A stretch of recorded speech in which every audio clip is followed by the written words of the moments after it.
আজকে আপনাদের সবাইকে স্বাগত। স্বাগত আর কি জানাবো, আমি তো জানি যারা আমার চিরকালীন সঙ্গী তারা চলে আলাদা করে রোজ রোজ স্বাগত, ওইটা তাদের জন্য ঠিক তারা অলওয়েজ সবার উদ্দেশ্যে। যাই হোক আজকে একটা একটু অন্যরকম দিয়ে বলেছে, আপনারা সবাই সাবধান আজকে অনেকেই হয়তো তো জবা গাছটাকে তো হাতে প্রতিস্থাপন করা হলো, দেখা যাবে। ঠিক আছে, আমি বেশি কথা বলছি না, আজকে ব্লগটাতে ক্লিক দিও। আর আমার ছেলে জন্মদিনের পার্ট 2 এর ব্লগটা, সেটা আমি দেওয়ার চেষ্টা করছি, কিন্তু আমার ডেস্কটপটা একটুখানি হচ্ছে। হ্যাঁ বলো বলো, আজকে ব্লগ সম্পর্কে একটু বলো। সব সময় ব্লগ সম্পর্কে বলতে হয়, আজকে তো অন্যরকম হবে। অন্যরকম আর আজকে স্পেশাল শুটিং হবে আমাদের। হ্যাঁ সাসপেন্স রাখো, সাসপেন্স। আচ্ছা ওটা সাসপেন্স, তাহলে বলা যাবে না। আর কি বলবো, আর মাথাতে এটাই এসেছিল। হ্যাঁ সেই ঠিক আছে, ঠিক আছে। আজকে আমাদের অনেক কিছু হবে, অনেক কিছু হবে। তো ঠিক আছে, এখন চান টান করে নিই। আজকে আমাদের চটজলদি রান্না বান্না সবই হয়ে গেছে। তো হ্যাঁ ও কেন ঘুমায়নি আমি বলবো। ঘুমায়নি কেন? আজকে একটু ঘুম পাড়াওনি? ও তো উঠলো অনেক লেটে। এ বাবা, একটা সময় আসবে তখন যদি ঘুমিয়ে থাকে। ঘুমাবে না, ঘুমাবে না, ঘুমাবে না। সব বন্ধ হয়ে যাবে। আমাদের যিনি ফটোশ্যুট করবেন সেই দাদা চলে এসছেন এবং আমরা অতীব সুন্দর করে সেজে গুজে একদম ফটোশ্যুটের জন্য রেডি হয়ে গেছি। কিন্তু আমার ছেলে, ওরে বাপ রে বাপ, মানে ওকে রেডি করাতে গিয়ে আমাদেরই গালঘাম ছুটে গেছে।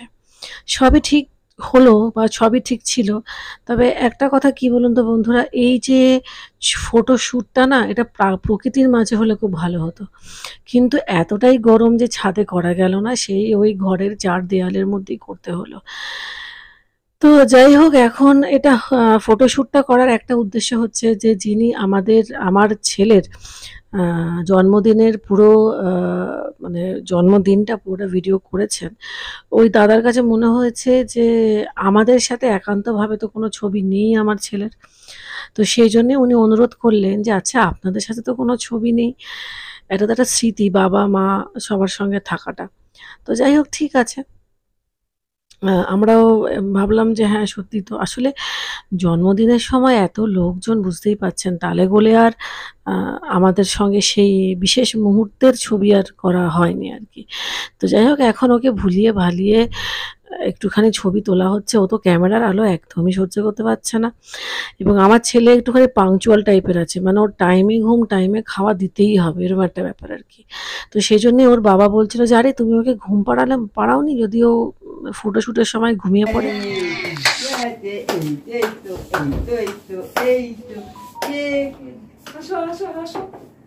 দেখি দেখি দেখি এইদিকে এইদিকে এইদিকে এসো, এইদিকে কই সন্টাই কই, দেখি দেখি, এই তো। ও বাবা, কি হচ্ছে এখানে? কি হচ্ছে বাবা, কি হচ্ছে? কি সুন্দর, কি সুন্দর বাবার গেতে নাকি দেখছি। ক্যামেরা থেকে ছবি তুলতে ভালো লাগে। হ্যাঁ তবে না হলে হয়। হ্যাঁ তাই তো, তাই তো, তাই তো। এই নিন্দনের ওটাকে নামা, ওটা ভালো, ওটা টিং টিং করে আওয়াজ হয়। তো যাই হোক, ফটোশ্যুটের সময় ঘুমিয়ে পড়েনি, মোটামুটি ফটোশ্যুটটা খুবই ভালো হয়েছে এবং খারাপ লাগেনি, মানে ও লাস্টের দিকে এনজয় করছিল, তবে অতীব কষ্টে। ওই আর কি, বাচ্চা মানুষ তো, ওর মানে এই তাম ঝাম এগুলো অনেক বাচ্চারা বন্ধুরা নিতে পারে না। তবে আমার মেয়ের দিক থেকে আবার এই অসুবিধাটা কখনোই ছিল না। আমার মেয়ে যখন ছোট ছিল, ওর যখন অন্নপ্রাশন হয়েছিল বা জন্মদিন হয়েছিল, ও কিন্তু খুব ফ্রিলি ব্যাপারটাকে অ্যাটেন্ড করেছিল। কিন্তু আমার ছেলের বেলায় একটুখানি অন্যরকম, ওই আর কি। 2 বাচ্চার মা হলে কি হবে, দুটো বাচ্চা কিন্তু একেবারেই আলাদা।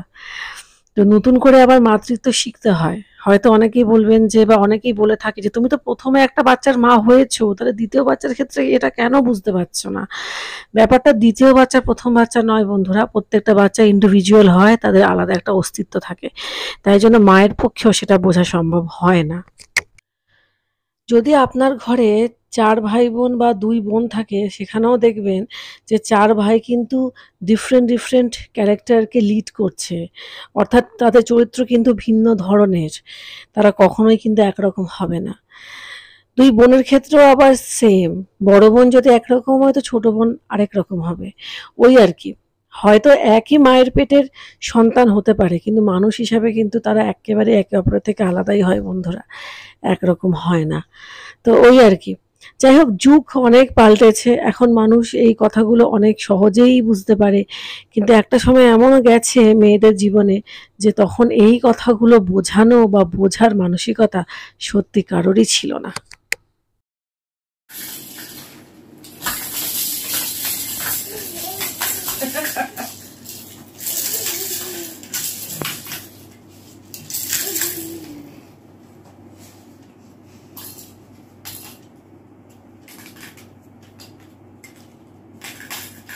সামনে দেখো। এই যে এইদিকে দেখো, এইদিকে, হ্যাঁ, এই যে।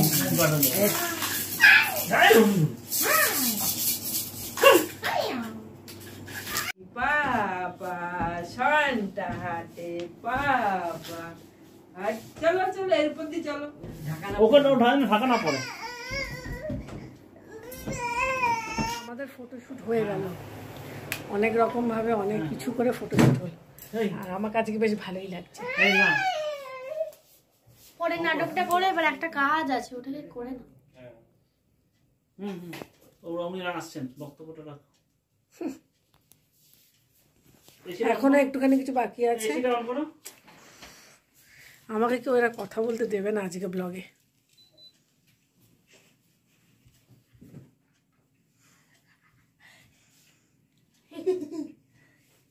চলো যাও।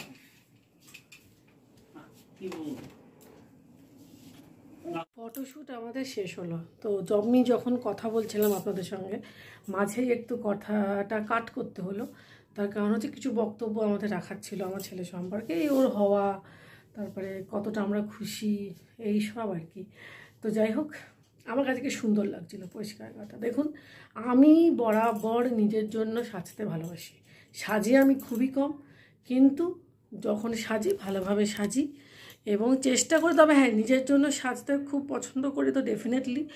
এবং আমি কখনোই অন্য কে কী বললো মাথা আমি ঘামাই না। তবে হ্যাঁ, আমি একটুখানি ভাবার চেষ্টা করি বা বোঝার চেষ্টা করি যে যেন আমাকে ভূতের মতন না লাগে। বাকি আমি সবসময় নিজের মতন সাজতে পছন্দ করি এবং নিজের কোন জিনিসটা পরলে আমাকে ভালো লাগবে না লাগবে সেটা নিজেই ডিসাইড করি। এখনও অবধি সেটাই করে এসেছি। এবার কিছু ক্ষেত্রে হয়তো সাজেশান নিলাম কি নিলাম না, ওটা কোনো ইয়ে না। তো যাই হোক, আজকে আমাকে বেশ ভালো লাগছিলো। তো এখন আমরা খাবো। আমাদের খাওয়া দাওয়া কিচ্ছুটি হয়নি। এই ফটোশ্যুটটা বেশ কয়েক সপ্তাহ ধরে পিছোচ্ছে। তো তারপর আজকে হলো। ছাদে করতে পারলে খুব ভালো হতো, কারণ এত মানে আসলে রোদ যে ছাদে করা গেল না। তো ঠিক আছে, ওই জন্যই বলেছিলাম যে আজকের ব্লগটা একটু স্পেশাল হবে, এটাই স্পেশাল।